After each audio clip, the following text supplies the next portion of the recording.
निशीधेतमौद्भूते जायमाने जनार्दने देवक्यां देवरूपिण्यां विष्णु सर्वगुहाशय आविरासीद्यदा प्राच्यां दिशीन्द्रपुष्कलां सर्वत्र गोविन्दनामसङ्कीर्तनं गोविन्द गोविन्द. ഭഗവാൻ ഓരോ യുഗത്തിലും ഓരോ അവതാരങ്ങൾ എടുക്കുന്നു. ചിലപ്പോൾ മനുഷ്യാവതാരമെടുക്കുന്നു, ചിലപ്പോൾ മറ്റു യോനികളിൽ അവതാരമെടുക്കുന്നു. എല്ലാത്തിനും ഉദ്ദേശം ഒന്നേ ഉള്ളൂ, ധർമ്മസംരക്ഷണം. ഭഗവാന്റെ എല്ലാ അവതാരങ്ങളും ധർമ്മത്തെ സംരക്ഷിക്കുവാനുള്ളതാണ്.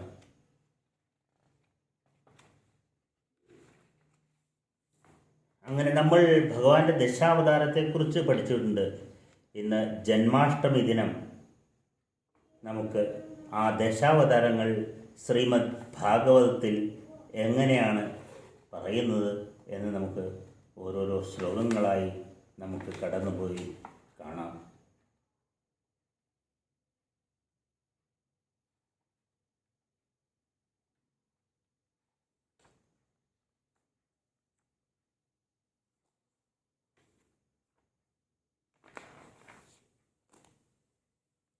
ഹരേ രാമ രാമ രാമ ഹരേ ഹരേ, ഹരേ കൃഷ്ണ കൃഷ്ണ കൃഷ്ണ ഹരേ ഹരേ, ഹരേ രാമ രാമ രാമ ഹരേ ഹരേ, ഹരേ കൃഷ്ണ കൃഷ്ണ കൃഷ്ണ ഹരേ ഹരേ, ഹരേ രാമ രാമ ഹരേ ഹരേ, ഹരേ കൃഷ്ണ കൃഷ്ണ ഹരേ ഹരേ. ഉച്ഛവശേഷു ഭൂതേഷു ചർണമായൂരിവേശ്വര നോച്ചാവചത്വം ഭജതേ നിർഗുണത്വവാദിയോ ഗുണൈ. വിവിധതരം ജീവികളിലൂടെ കടന്നു പോകുന്ന വായുവിനെ പോലെ പരമപുരുഷനായ ഈശ്വരൻ ചിലപ്പോൾ മനുഷ്യനായും ചിലപ്പോൾ നീചയോനികളിൽ മൃഗമായും പ്രത്യക്ഷപ്പെടുന്നുണ്ടെങ്കിലും എല്ലായ്പ്പോഴും അതീന്ദ്രിയമാണ്.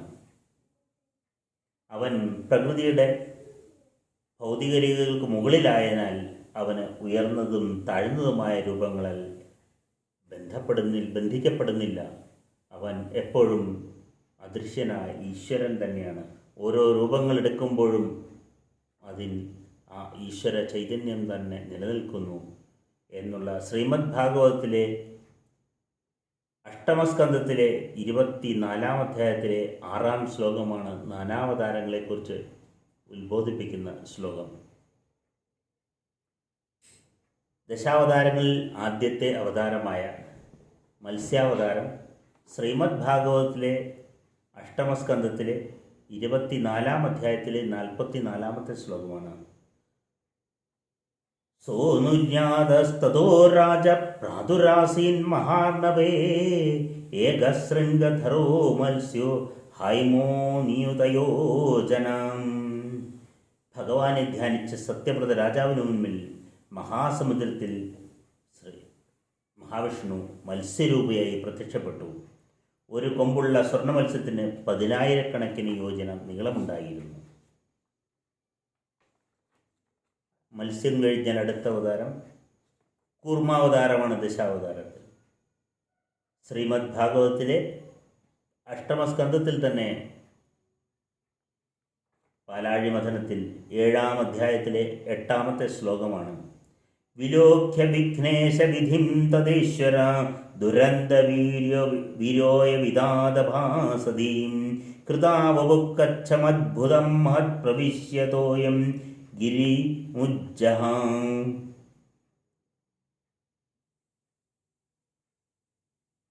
വിഘ്നേശ്വരൻ സൃഷ്ടിച്ച പ്രതിസന്ധി കണ്ട് അതിന് പരിഹാരം ചെയ്ത് ഭഗവാൻ സ്വയം ഒരു കൂർമ്മമായി അവതരിച്ച്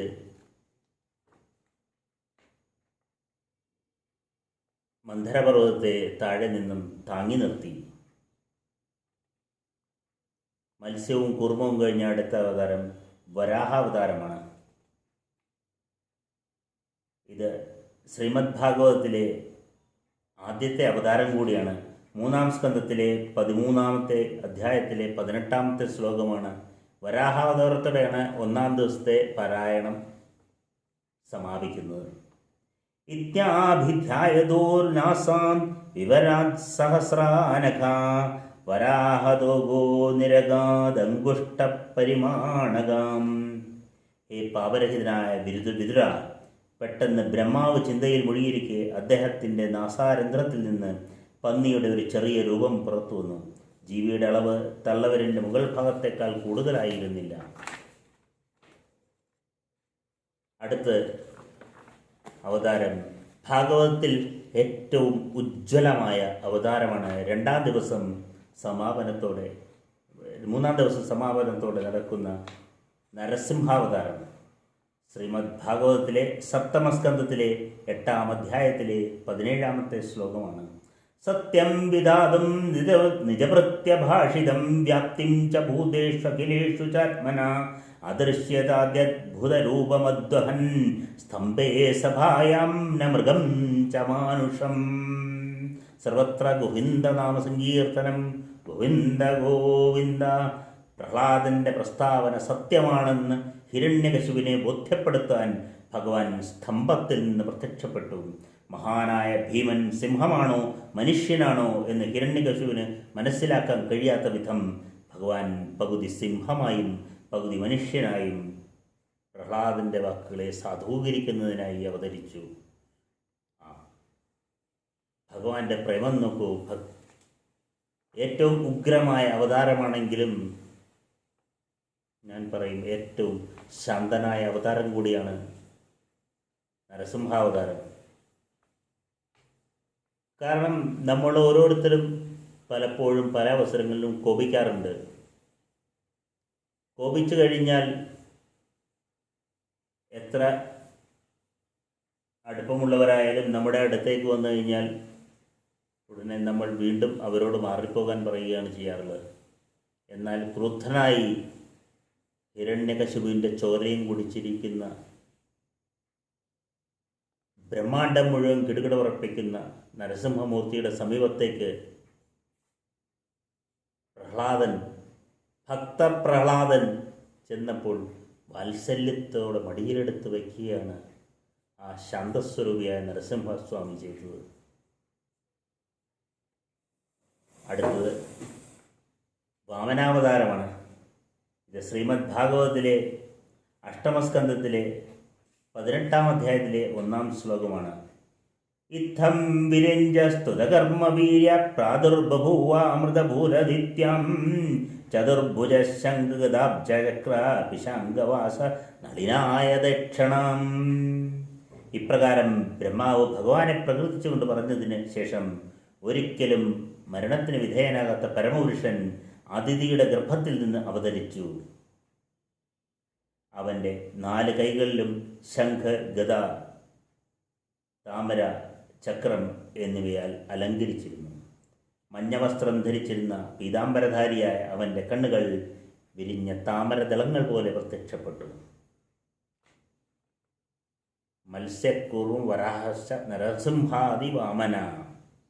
അടുത്ത അവതാരം പരശുരാമ അവതാരമാണ്. ഇത് 9-ാം സ്കന്ധത്തിലെ 15-ാം അധ്യായത്തിലെ 13-ാം ശ്ലോകമാണ്. തസ്യാം വൈ ഭാർഗവ ഋഷേ സുതാ വസുമതാദയാ യവീയാൻ ജജ്ഞ ഏതേഷാം രാമ ഇത്യഭിവിശ്രുതാം.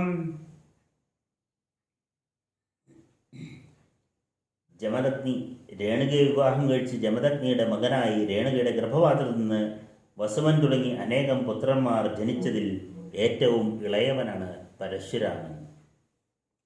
ഭഗവാന്റെ ഏറ്റവും ക്രുദ്ധമായ അവതാരമാണ് പരശുരാമ അവതാരം. 21 വട്ടം ക്ഷത്രിയന്മാരെ നിഗ്രഹിക്കുവാനായിരുന്നു പരശുരാമൻ അവതാരമെടുത്തത്. ദുഷ്ട രാജാക്കന്മാരെ നിഗ്രഹിച്ച് ധർമ്മം പുനഃസ്ഥാപിക്കുവാൻ എടുത്ത അവതാരം ഒടുവിൽ അടങ്ങിയത് ശ്രീരാമൻ്റെ മുമ്പിൽ സകല തേജസ്സും സമർപ്പിച്ചു, തൻ്റെ സകല പുണ്യങ്ങളും ശ്രീരാമൻ്റെ മുന്നിൽ സമർപ്പിച്ചുകൊണ്ടാണ് പരശുരാമൻ അവതാരം ഉപസംഹരിക്കപ്പെട്ടത്. നമ്മൾ കഴിഞ്ഞ മാസം വായിച്ച രാമായണത്തിൽ അത് നമ്മൾ പ്രത്യേകം വായിക്കുകയുണ്ടായി.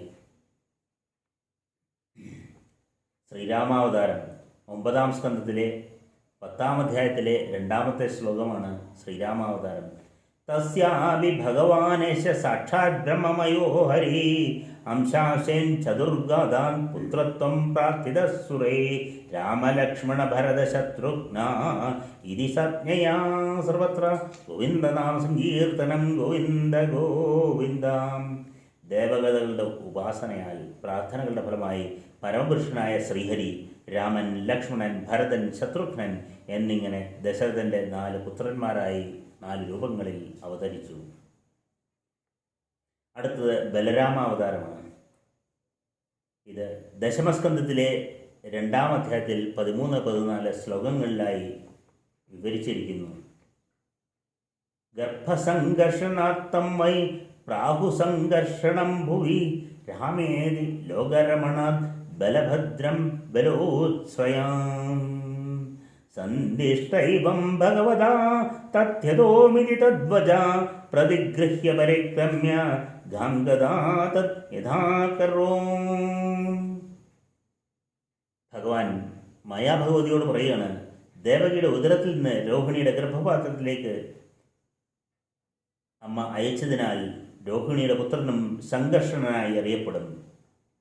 ഗോകുല നിവാസികളെയെല്ലാം പ്രീതിപ്പെടുത്താനുള്ള അവൻ്റെ കഴിവ് മൂലം അവൻ രാമൻ എന്നും പറയും. എല്ലാവരെയും രമിപ്പിക്കുന്നവനാണ് രാമൻ. അവൻ്റെ വിപുലമായ ശാരീരിക ശക്തിയാൽ അവൻ ബലഭദ്രൻ എന്നും അറിയപ്പെടും. അങ്ങനെ പരമപുരുഷൻ്റെ നിർദ്ദേശപ്രകാരം യോഗമായ സമ്മതിക്കുകയും കൽപ്പന സ്വീകരിച്ച് വലം വെച്ച് പ്രദക്ഷിണം ചെയ്യുകയും ഭൂമിയിലെ നന്ദഗോകുലത്തിലെത്തി പറഞ്ഞതുപോലെയെല്ലാം ചെയ്യുകയും ചെയ്തു. എന്നിട്ട് യശോദ ഗർഭത്തിൽ പ്രവേശിച്ച മഹാമായ അവതരിച്ച ദിവസം കൂടിയാണെന്ന് ചേർത്തല കാർത്യായനിയായ ചൊറ്റ അനുഗ്രഹമ്മ മൂകാംബികാദേവി തൻ്റെ നന്ദഗോപസുതയായി അവതരിച്ച ദിവസമാണെന്ന് അമ്മ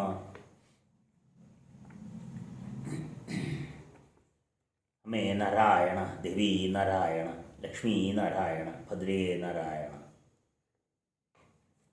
ഒടുവിൽ നന്ദഗോപസുതയായി യശോദ ഗർഭത്തിൽ ദേവി കയറിയപ്പോൾ ഭഗവാൻ ശ്രീകൃഷ്ണനായി അവതരിക്കുവാനായി വസുദേവരിലൂടെ ദേവകി ഗർഭത്തിലേക്കും പ്രവേശിച്ചു. ആ ഭഗവാന്റെയും ജന്മദിനമാണ് ഇന്ന്.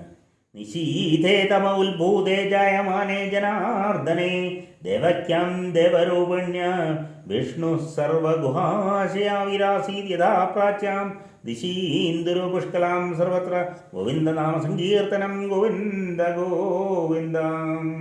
ഇത് ദശമസ്കന്ധത്തിലെ 3-ാം അധ്യായത്തിലെ 8-ാമത്തെ ശ്ലോകമാണ്. ഇതെല്ലാവർക്കും പറയേണ്ട ആവശ്യം തന്നെയില്ല, എല്ലാവർക്കും മനഃപ്പാഠമായിരിക്കും ഈ ശ്ലോകം. അർദ്ധരാത്രിയുടെ കുറ്റാക്കുത്തിരുട്ടിൽ എല്ലാവരുടെയും ഹൃദയത്തിൽ സ്ഥിതി ചെയ്യുന്ന പരമപുരുഷനായ വിഷ്ണു ദേവകിയുടെ ഉദരത്തിൽ നിന്നും ഹൃദയത്തിൽ നിന്നും, ഏത് പറഞ്ഞാലും ശരിയാ, ഹൃദയത്തിൽ നിന്നാണെങ്കിലും ഉദരത്തിൽ നിന്നാണെങ്കിലും ആ മനസ്സ് ഭഗവാനോട് ചേർത്ത് വെച്ചിരുന്നുണ്ട്. ഹൃദയത്തിൽ നിന്ന് പറഞ്ഞാലും ഉദരത്തിൽ നിന്ന് പറഞ്ഞാലും ഒക്കെ ഒന്ന് തന്നെയാണ്. എങ്ങനെ കിഴക്കൻ ചക്രവാളത്തിൽ പൂർണ്ണചന്ദ്രൻ ഉദിക്കുന്നു, അതുപോലെ എല്ലാവരുടെയും ഉള്ളിലെ അന്ധകാരം അകറ്റുവാനായി അർദ്ധരാത്രിക്ക് ഉദിച്ച പൂർണ്ണചന്ദ്രനെ പോലെ ഭഗവാൻ അവതരിച്ചു. ശ്രീമദ് ഭാഗവതം കൽക്കി അവതാരത്തെക്കുറിച്ചും പറയുന്നുണ്ട്. 12-ാം സ്കന്ധത്തിലെ 2-ാം അധ്യായത്തിലെ 17-18 ശ്ലോകങ്ങളാണ് കൽക്കി അവതാരത്തെക്കുറിച്ച് പറയുന്നത്. ചരാചര ഗുരു വിഷ്ണുർ ഈശ്വരസ്യാഖിലാത്മനാ ധർമ്മത്രാണായ സാധൂനാം ജന്മകർമാപനുത്തയേ ശമ്പളഗ്രാമുഖ്യസ്യ ബ്രാഹ്മണസ്യ മഹാത്മനാ ഭവനെ വിഷ്ണുയശസ കൽക്കി പ്രാദുർഭവിഷ്യതി. പരമപുരുഷനായ ഭഗവാൻ വിഷ്ണു ചരാചരങ്ങളായ എല്ലാ ജീവജാലങ്ങളുടെയും ആത്മീയ ഗുരുവും എല്ലാവരുടെയും പരമാത്മാവും ധർമ്മത്തെ സംരക്ഷിക്കുന്നതിനും ജന്മകർമ്മങ്ങളിൽ നിന്ന് സാധുക്കളായ തൻ്റെ ഭക്തരെ മോചിപ്പിക്കുന്നതിനും വേണ്ടി ശമ്പള ഗ്രാമത്തിലെ പ്രഗത്ഭ ബ്രാഹ്മണനായ മഹാത്മാവായ വിഷ്ണു യശസ്സിൻ്റെ ഭവനത്തിൽ കൽക്കിയായി അവതരിക്കുന്നതാണ്. പരമാത്മാവ് കൽക്കിയായി ഭൂമിയിൽ അവതരിക്കുമ്പോൾ മുതൽ സത്യുഗം ആരംഭിക്കും. പ്രജകൾ സത്യഗുണികളായി ഭവിക്കും. യഥാവതീർണോ ഭഗവാൻ കൽക്കിർധർമ്മപതിർഹരി കൃത്യം ഭവിഷ്യതി തഥാ പ്രജാസൂതിശ്ച സാത്വികീ. അങ്ങനെ കലിയുഗത്തിൻ്റെ അവസാനം ആണ് കൽക്കിയുടെ അവതാരം.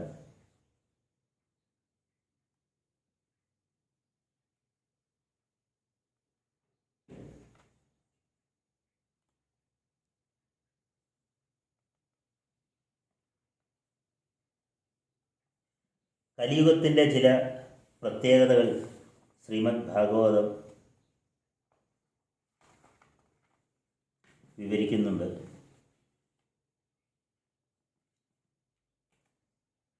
ഇന്നത്തെ ലോകത്തിൽ നടക്കുന്ന കാര്യങ്ങൾ വളരെ കൃത്യമായി വിവരിക്കുന്നു കലിദോഷ നിരൂപണം എന്ന അധ്യായത്തിലൂടെ. നമ്മൾ ഇപ്പോൾ കഴിഞ്ഞ മാസം വായിച്ചു തീർത്ത രാമായണത്തിൽ,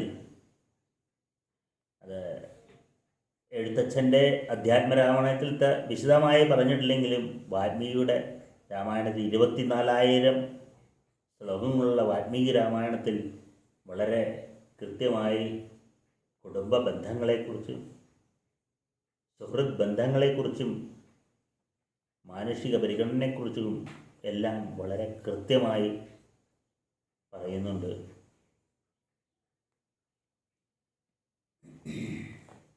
അതിലൊരു പ്രത്യേക സന്ദർഭമുണ്ട്. വാൽമീകി രാമായണത്തിൽ വളരെ കൃത്യമായി പറയുന്നുണ്ട്. രാമൻ വനവാസത്തിന് പോയി കഴിഞ്ഞപ്പോൾ ഭരതനെ രാജാവായി നിശ്ചയിച്ചുവെങ്കിലും ഭരതൻ എല്ലാം വിസമ്മതിച്ച് രാമനെ കൂട്ടിക്കൊണ്ടുവരാനായി വനത്തിലേക്ക് പോവുകയാണ്. അവർ ഭരദ്വാജ ആശ്രമത്തിൽ ചെന്നപ്പോൾ ഭരദ്വാജ മുനി ഭരതനും ഒപ്പമുണ്ടായിരുന്ന അനേകായിരം സൈന്യങ്ങൾക്കും വേണ്ടി ആഹാരമൊരുക്കുവാനായി ഭരതൻ്റെ സമ്മതം ആവശ്യപ്പെട്ടു. അങ്ങേക്ക് ആവശ്യമില്ലെങ്കിലും സൈനികർക്ക് ആഹാരം കൊടുക്കുവാൻ എന്നെ സമ്മതിക്കണം എന്ന, അവർക്ക് വിശ്രമ സ്ഥലങ്ങളും കൊടുക്കുവാൻ എന്നെ അനുവദിക്കണം എന്നുള്ള ഭരദ്വാജ മുനിയുടെ പ്രാർത്ഥന ഭരതൻ കൂപ്പുകൈയോടെ അംഗീകരിച്ചു. ഒടുവിൽ ഭരദ്വാജ മുനി തൻ്റെ യോഗശക്തി കൊണ്ട് ഒരു സ്വർഗം തന്നെ അവിടെ പണിതു തീർത്തു. മനോഹരമായ ദേവേന്ദ്ര രാജധാനിക്ക് തുല്യമായ ദേവസദസ്സും കൊട്ടാരങ്ങളോടെ പണിയിച്ച് ദേവേന്ദ്രൻ്റെ എന്ന സിംഹാസനം ഭരതനു വേണ്ടി കാണിച്ചു കൊടുത്തു. ഭരതൻ ആ സിംഹാസനത്തെ വലം ചെയ്ത് പ്രാർത്ഥിച്ച് അതിൽ രാമനിരിപ്പുണ്ട് എന്ന സങ്കല്പത്തോടെ പുറത്തു വന്ന് തറയിൽ കിടന്നുറങ്ങുകയാണ് ചെയ്തത്. എന്നാൽ എപ്പോഴും രാമമന്ത്രം മാത്രം ജപിച്ചുകൊണ്ട് രാമനെ കാണുവാനായി മാത്രം വന്ന പടയാളികളും മറ്റുള്ള ജനങ്ങളും എല്ലാവരും എല്ലാ സുഖസൗഖ്യങ്ങളും ആഹാരനിഹാരാദികൾ മഹർഷി കൊടുത്തതെല്ലാം കഴിച്ച് സുഖലോലുപരായി കിടന്നുറങ്ങി. ഇവിടെ മഹർഷിയുടെ തത്വം നമ്മളെ, വാൽമീകി മഹർഷി നമ്മെ ഒരു തത്വം കാണിച്ചു തരുന്നു ഭരദ്വാജ മുനിയിലൂടെ. നമ്മൾ ഭഗവത് നാമസങ്കീർത്തനം കൊണ്ട് നമ്മൾക്ക് പല സിദ്ധികളും കൈവന്നേക്കാം. പക്ഷെ ആ സിദ്ധികളിൽ മോഹിച്ച് മയങ്ങിക്കഴിഞ്ഞാൽ പിന്നീട് നമ്മൾ യാഥാർത്ഥ്യം മനസ്സിലാക്കുമ്പോൾ വീണ്ടും ദുഃഖം നമുക്ക് അനുഭവപ്പെടുന്നു. ഭരതൻ്റെ സൈന്യത്തെയും കുടുംബക്കാർക്കും പറ്റിയത് അതുതന്നെയാണ്. എന്നാൽ എല്ലാം ത്യജിച്ചു നിന്ന ഭരതന് യാതൊരു ദുഃഖവും ഉണ്ടായില്ല. ഭരതൻ ആ സിംഹാസനം രാമന് വേണ്ടി കരുതുകയായിരുന്നു. രാമന് മാത്രം ആ സിംഹാസനത്തിലിരിക്കാൻ യോഗ്യതയുള്ളൂ എന്ന് കാണിച്ചു തരും. ഭരതൻ്റെ ഭക്തിയുടെ കാഠിന്യം നമ്മെ കാണിച്ചു തരുന്നു. ഒപ്പം മറ്റൊരു കാര്യം കൂടി, നമ്മൾ ഒരിക്കലും നമുക്കുള്ളതെല്ലാം മറ്റൊരാൾക്ക് ദാനമായി കൊടുത്തിട്ട് ഒന്നും ഇല്ലാതെ ഇരിക്കില്ല. അപ്പോൾ ഈ ഭരദ്വാജമുനി, വനത്തിൽ തപസ്സനുഷ്ഠിക്കുന്ന ഭരദ്വാജമുനിക്ക് എന്താണുള്ളത്? ഇതിലും വലുതായി എന്തോ ഉണ്ട്. അതുകൊണ്ടല്ലേ അദ്ദേഹം സ്വർഗം തന്നെ ദാനമായി കൊടുത്തത്. അദ്ദേഹത്തിൻ്റെ കൂടെ ആ ഭഗവാന്റെ പ്രഭാവം എപ്പോഴും ഉണ്ട്. ആ ആനന്ദത്തിന് മുന്നിൽ, ഭഗവാന്റെ നാമം ജപിച്ചുള്ള പരമാനന്ദ സുഖത്തിന് മുമ്പിൽ ഈ ഒന്നുമല്ല എന്ന് ഭരദ്വാജമുനി നമ്മെ കാണിച്ചു തരികയാണ്. കലിദോഷങ്ങളെല്ലാം തീരുവാനായി നാമസങ്കീർത്തനമാണ് ഏറ്റവും മികച്ച രീതി എന്ന് ശ്രീമദ് ഭാഗവതം തന്നെ അതിൻ്റെ ഏറ്റവും ഒടുവിലത്തെ ശ്ലോകത്തിലൂടെ നമ്മളെ കാണിച്ചു തരുന്നുണ്ട്. നമുക്ക് ഇനി ഭാഗവതം കാണിച്ചിരുന്ന കലികാല ദോഷങ്ങളിലൂടെ ഒന്ന് കണ്ണോടിച്ച് നോക്കാം.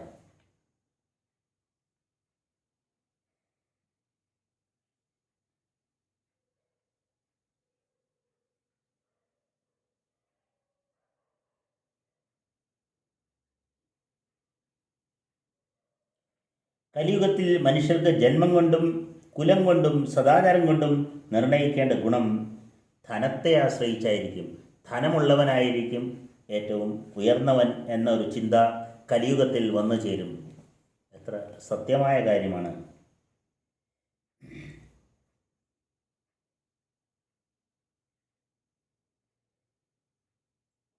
ദാമ്പത്യേ അഭിരുചുർഹേതുർ മാരയ്യൈവ വ്യവഹാരികേ സ്ത്രീത്വേ പുംസ്തേ ചഹിര്യതിർ വിപ്രത്തേ സൂത്രമേവ ഹി. ദമ്പതിമാരാകുന്നത് അന്യോന്യം പ്രേമത്തെ ആസ്പദമാക്കിയാണ്. പ്രേമവിവാഹമായിരിക്കും നടക്കുന്നത്, അല്ലാതെ മാതാപിതാക്കളുടെ സമ്മതമോ കുടുംബ മഹിമയോ വംശമഹിമയോ ഒന്നും നോക്കിയായിരിക്കുകയില്ല. കൊടുക്കൽ വാങ്ങലുകളും വ്യാപാരവും വ്യവഹാരവുമൊക്കെയായിരിക്കും വിവാഹം. നമുക്ക് തന്നെ ആലോചിച്ച് നോക്കിയാൽ മനസ്സിലാകും ഈ പറയുന്നതൊക്കെ എത്ര സത്യമാണെന്ന്.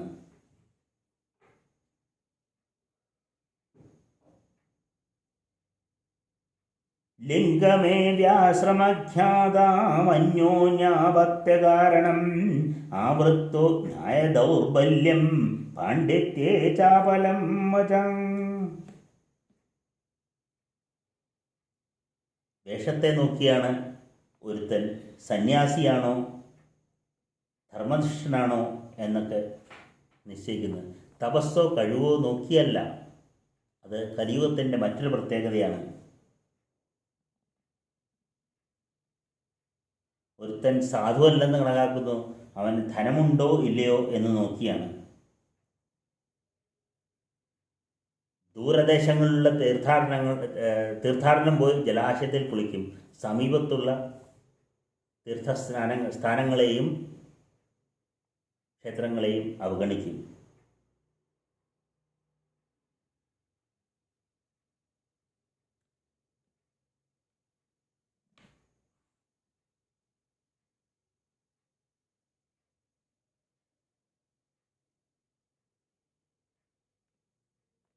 കുലമഹിമയോ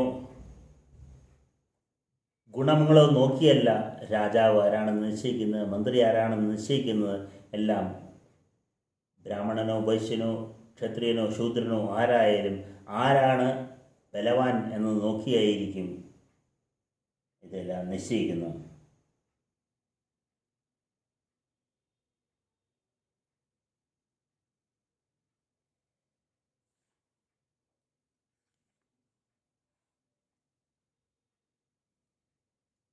മഴ പെയ്യുന്നതിന് കാലങ്ങളൊന്നും കൃത്യമായിരിക്കുകയില്ല. ഇലകൾ, കിഴങ്ങുവർഗ്ഗങ്ങൾ, തേൻ, കായ്കൾ, പൂക്കൾ ഇവയൊക്കെ ഭക്ഷണമാക്കും. പ്രജകൾക്ക് ഭോജനം പോലും നൽകാൻ കഴിയാതെ വരും ഭരണാധികാരികൾക്ക്. പ്രജകൾക്ക് നികുതി പോലും കൊടുക്കാൻ കഴിയാത്തത്ര വിധം നികുതി ഭാരം വർദ്ധിച്ച് വിശപ്പ് കൊണ്ടും ദാഹം കൊണ്ടും വ്യാധികൾ കൊണ്ടും മനോദുഃഖം കൊണ്ടും ജനങ്ങൾ സന്തപിക്കും. മനുഷ്യരുടെ ആയുസ് ക്രമേണ കുറഞ്ഞ് 30 വയസ്സ് വരെയായിത്തീരും കലിയുഗ അവസാനമാകുമ്പോഴേക്കും. കലികാലത്തിൽ ദേഹികളുടെ ശരീരങ്ങൾ ഹ്രസ്വങ്ങളായും വർണ്ണങ്ങൾ ആചരിക്കുന്ന മനുഷ്യർ വേദവർണ്ണം അനുസരിച്ച് നടത്തുന്ന കർമ്മങ്ങൾ നശിച്ചു പോവുകയും ചെയ്യും.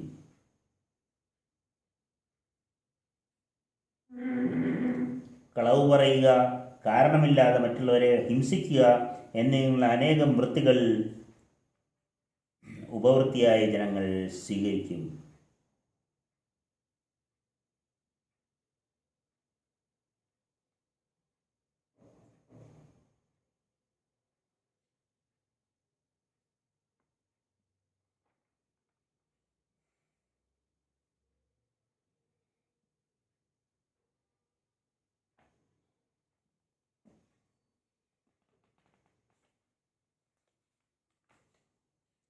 പൂണൂൽ ഇട്ടവരെല്ലാം ബ്രാഹ്മണർ എന്ന സങ്കല്പമായിരിക്കും.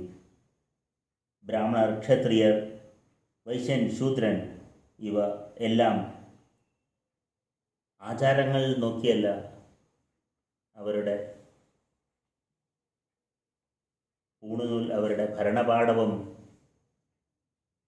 അവരുടെ ബലം എന്നിവ നോക്കിയായിരിക്കും നിശ്ചയിക്കുന്നത്. സന്യാസിമാരെ വേഷം കൊണ്ട് നിശ്ചയിക്കും. അവരുടെ ഭക്തി കൊണ്ടല്ല. ഇങ്ങനെ ലോകത്തിൽ സകലയിടത്തും ധർമ്മത്തിന് ഹാനി സംഭവിക്കുമ്പോൾ മഹാവിഷ്ണുവിൻ്റെ അവതാരമായിരിക്കുന്ന കൽക്കി ധർമ്മത്തെ രക്ഷിക്കാനും സാധുക്കളുടെ മോക്ഷപ്രാപ്തിക്കുമായി അവതരിക്കും.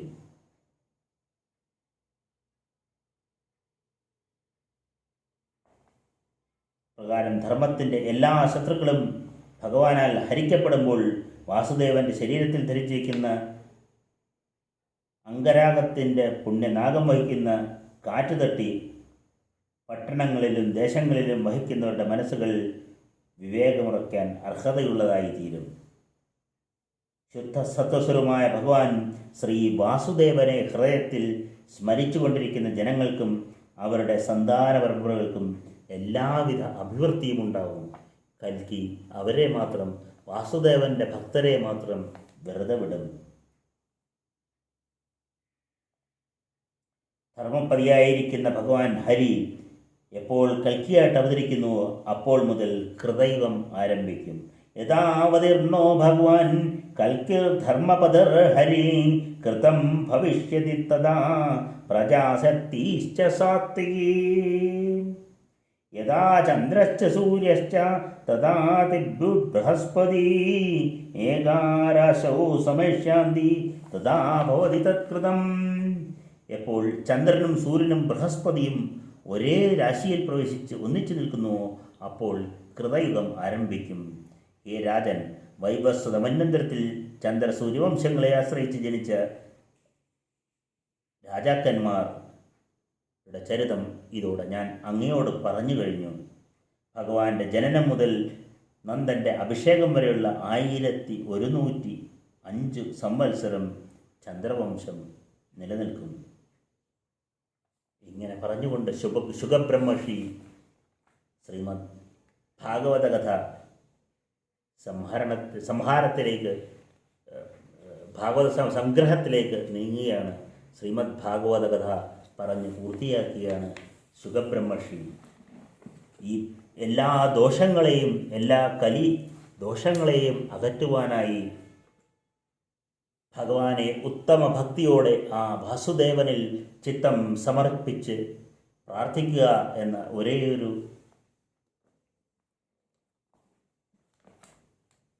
ചിന്ത മാത്രമേ പാടുള്ളൂ. അതുമാത്രമാണ് ഭഗവാൻ എപ്പോഴും നമ്മെ ഉപദേശിക്കുന്നതും നമ്മോട് പറഞ്ഞു തരുന്നതും.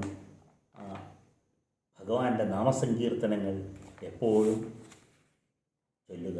ആ ഭഗവാനിൽ അഭയം പ്രാപിക്കാൻ ആ നാമസങ്കീർത്തനങ്ങൾ മാത്രം മതി. അതുകൊണ്ട് തന്നെയാണ് ഭഗവാൻ തൻ്റെ ഭക്തനായ ഉദ്ധവരെ എന്താണ് ഭക്തി എന്ന് ഉദ്ധവർ മനസ്സിലാക്കുവാൻ വേണ്ടി കൂടിയാണ് ഉദ്ധവരെ ഭഗവാൻ ഗോപികമാരുടെ അടുത്തേക്ക് പറഞ്ഞു വിട്ടത്.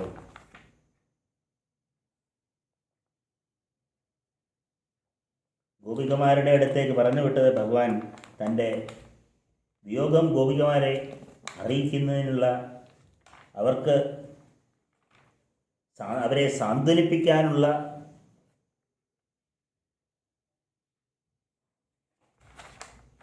ഒരു മാർഗമായിട്ടാണ് ഉദ്ധവരെ പറഞ്ഞയച്ചത് എന്ന് ഉദ്ധവരോട് പറയുമ്പോൾ, ഉദ്ധവർ അവിടെ ചെന്ന് കഴിയുമ്പോൾ,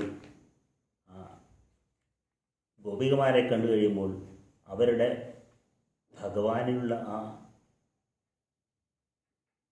ആസക്തി, ആ ഭഗവാനോടുള്ള നിഷ്കാമ പ്രേമം കണ്ടു കഴിയുമ്പോൾ അവിടെ വീണ് നമസ്കരിക്കുകയാണ് ചെയ്യുന്നത്.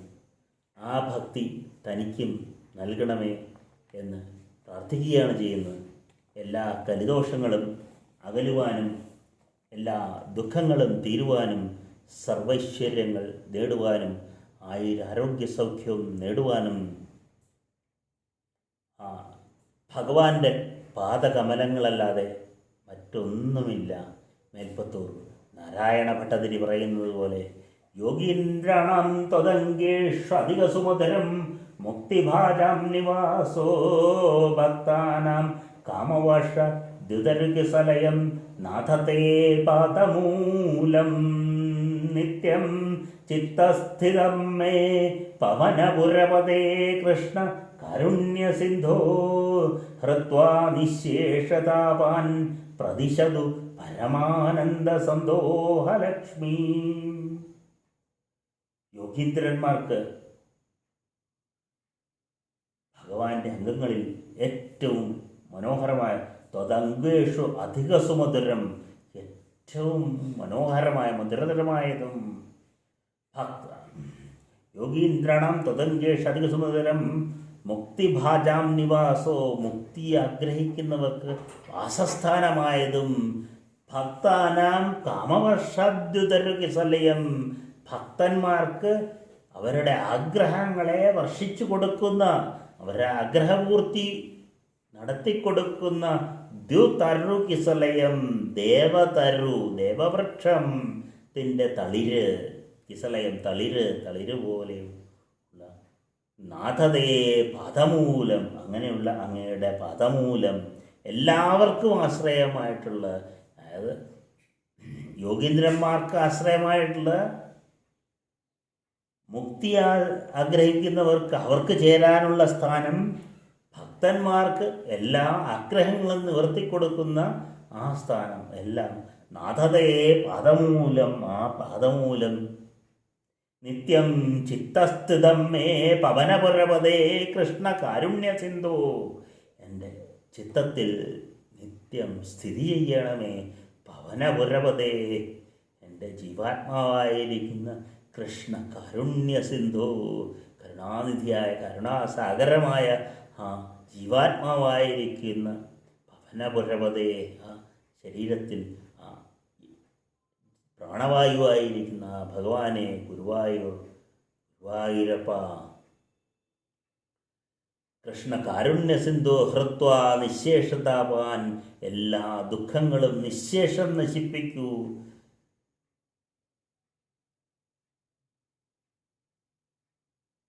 പ്രതിശതു പരമാനന്ദ സന്തോഷലക്ഷ്മി, എല്ലാ സന്തോഷങ്ങളും നൽകൂ ഭഗവാനെ, സന്തോഷവും ഐശ്വര്യവും എന്നും പ്രതിശതു പരമാനന്ദ എല്ലാം നൽകിത്തരൂ ഭഗവാനെ, പരമാനന്ദവും ആയുരാരോഗ്യ സൗഖ്യവും നൽകിത്തരൂ എന്നാണ്. ഐശ്വര്യവും ആനന്ദവും എല്ലാം നൽകൂ ഭഗവാനെ എന്നുള്ള ആ മേൽപ്പത്തൂരിൻ്റെ ആ വരികളോടെ നമ്മുടെ ഇന്നത്തെ ഈ പ്രഭാഷണം, ദശാവതാര വർണ്ണന എന്ന ഈ പ്രഭാഷണം കാരുണ്യവാനായ ആ ഗുരുവായൂരപ്പൻ്റെ, ആ പൂവത്തൂരപ്പൻ്റെ, ശ്രീകൃഷ്ണ ഭഗവാന്റെ പാദകമലങ്ങളിൽ സമർപ്പിച്ച് നമുക്ക് അനുഗ്രഹം നേടാം. സർവത്ര ഗോവിന്ദനാമ സങ്കീർത്തനം, ഗോവിന്ദ ഗോവിന്ദ. ഹര നമ പാർവതീപതയേ, ഹര ഹര മഹാദേവ.